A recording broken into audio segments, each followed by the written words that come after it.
Hey, Larry Case again. We're back here at SHOT 2023. I'm in the Colt booth, and I want my good buddy Camille here to talk about. I've been looking at this little 22 revolver for some time. It's a Colt King Cobra Target 22 revolver, right? That is correct. What we have here is the King Cobra 22 long rifle. This is the first time that Colt is offering a 10-shot revolver in double action.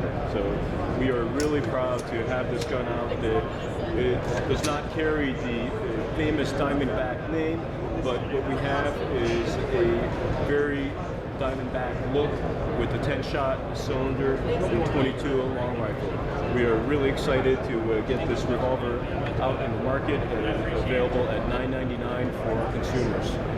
I think this little revolver has a bunch of applications in my world. Target, which is probably what you intended for. Hunting, a lot of us like to squirrel hunt with 22. The 10-shot thing is huge for hunting.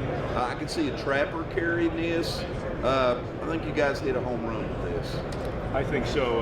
We're extremely excited to have this revolver out to really join our family of revolvers. Oh, if you want.